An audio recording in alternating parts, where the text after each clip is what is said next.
नमस्कार, मी अनिल उपाध्ये. शिवसिद्ध बातमीपत्रात आपलं स्वागत आहे. पाहूया आजची बातमी. हातकणंगले तालुक्यातील डुकडी इथल्या इंडियन गॅस एजन्सीचा पुरवठा गेल्या 20 दिवसांपासून विस्कळीत झाल्याने सामान्य नागरिकांचे प्रचंड हाल होत होते. या प्रश्नावर शिवसिद्ध न्यूजने सातत्याने आवाज उठवल्यानंतर आणि संपादकांनी थेट एजन्सी मालकास धारेवर धरल्यानंतर अखेर आज पोलीस बंदोबस्तात गॅस सिलेंडरचे वाटप सुरू करण्यात आले. हा शिवसिद्ध न्यूजच्या पाठपुराव्याचं मोठं यश मानलं जात आहे.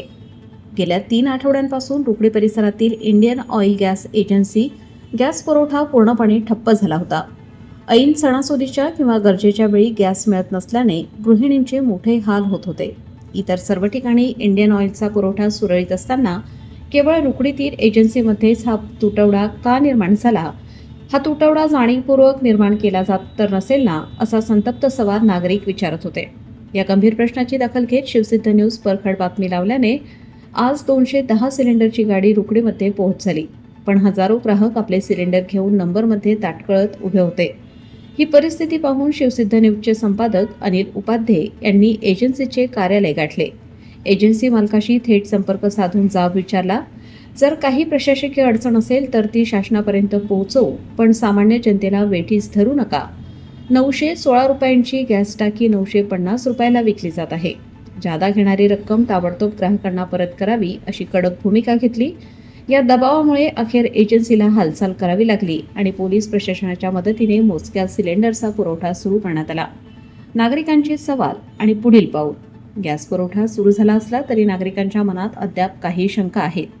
इतरत्र पुरवठा सुरळीत असताना इथेच तुटवडा का झाला? या विलंबाला एजन्सी मालक जबाबदार आहे की ऑइल कंपनी? बुकिंग केल्यानंतर येणाऱ्या OTPमध्ये संभ्रमावस्था आहे. आणीबाणीचा प्रसंग असताना कार्यालय नेहमी बंद असते. कर्मचारी आणि मालक ग्राहकांचे फोन उचलत नाहीत. यामागे कोणताही गैरप्रकार असल्यास तो समोर येणे गरजेचे आहे.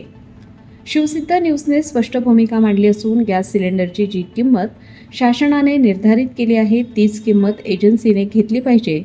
जादा दराने विक्री झाल्यास किंवा पुन्हा पुरवठा खंडित झाल्यास एजन्सी रद्द करण्यासाठी पाठपुरावा करणार आहे. आम्ही नेहमीच सामान्य जनतेचा आवाज म्हणून काम करत राहू. जनतेचे हाल आम्ही सहन करणार नाही. जोपर्यंत रुकडीतील प्रत्येक ग्राहकाला त्याचा हक्क मिळत नाही तोपर्यंत आमचा पाठपुरावा सुरूच राहील. गॅस एजन्सीने गॅस टाकीचा कोटा तात्काळ वाढवून मागवावा. यावेळी विजय जगताप यांनी कंपनीकडून गॅस पुरवठा कमी होत असल्याने अडचणी वाढल्या आहेत. आम्ही वरिष्ठ कार्यालयाकडे गॅस सिलेंडर टाकींचा कोटा वाढवून मागितला आहे. त्याचबरोबर एजन्सी कार्यालयातून गॅस टाकी घेतल्यास 915 रुपये दर ग्राहकांनी द्यावा आणि घरपोच झाल्यास 930 रुपये द्यावे. ज्या ग्राहकांचे जादा पैसे घेतले आहेत त्या ग्राहकांना पुढील वेळी टाकी नेताना हे पैसे वजा केले जातील. त्यासाठी वहीवर नोंद करून घ्यावी, असे आवाहन केले. यावेळी सामाजिक कार्यकर्ते संजय लोंढे, सरपंच प्रतिनिधी संतोष रुकडीकर यांनी पुरवठा सुरळीत व्हावा यासाठी प्रयत्न केले. गेले 45 दिवस नंबर लावलेला आहे सिलेंडरचा, तरी पण आम्हाला अजून काही त्याची प्रोसेस झालेली नाही, मिळालेली नाही. सकाळी 5 वाजल्यापासून नंबरला थांबलो आहे आम्ही, तरी पण अजून काही आमचा नंबर आलेला नाही. तर यांच्यावर काय कशी कारवाई करायची सांगा. जनता हैराण झालेली आहे. मी संकेत अकरम दबडे. गेले 1.5-2 महिने झालं सिलेंडर आम्हाला मिळालेलं नाही आणि इथे कृपया लक्ष द्या. आणि राहिलेला विषय कसा की आम्ही चुलीवर स्वयंपाक करत असताना आज इथं रांगेत उभा राहून आम्हाला सिलेंडर मिळत नाही. तरी पण तुम्ही सगळ्यांनी लक्ष ठेवून आम्ही कामधाम सोडून इथं उभा राहिलेलो आहे. टाईम टू टाईम आम्हाला सिलेंडर मिळावं एवढीच विनंती आहे. दर महिन्याला सिलेंडर उपलब्ध व्हावा या प्रशासनाने याची नोंद घ्यायची आहे पूर्णपणे. हां, एजन्सीवर कारवाई करू, कारण आम्ही कंटाळलो आता ह्याच्यासाठी.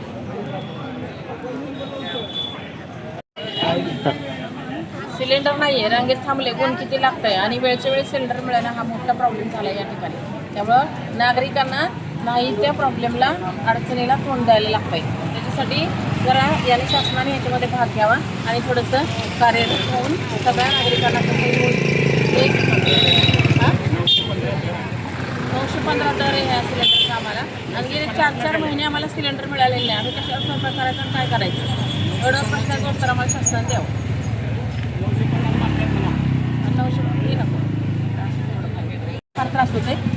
करायला लागतं. वयस्कर माणसं सगळ्यांनी सिलेंडर नाही आम्हाला.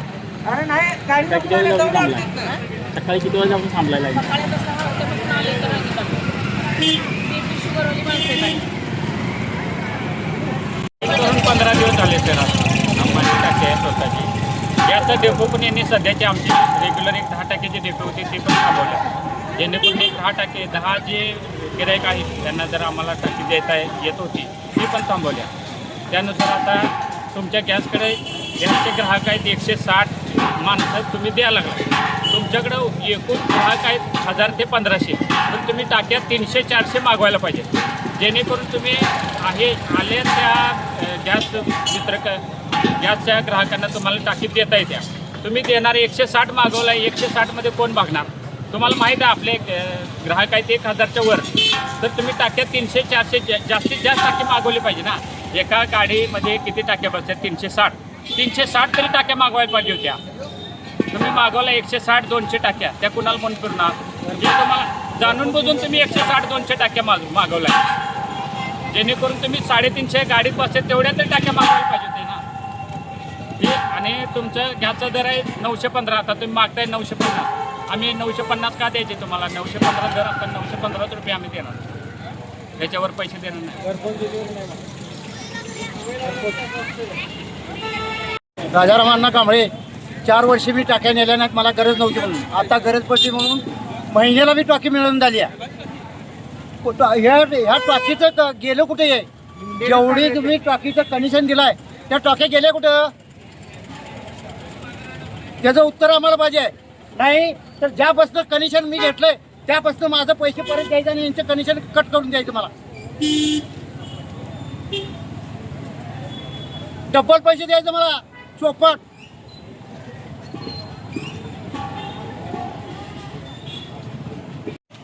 मी विजय बावला जगताप, शिल्परबाई इंडियन गॅसचं मालक, तरकडी. आमचं आज झालेलं आहे 210 सिलेंडर. आज आम्ही जेवढं 210 आले तेवढं आम्ही आज वाटप करणार. आम्ही राहिलेले उरलेले कस्टमर आहेत ते आम्ही 2 दिवसांनी नियोजन करू.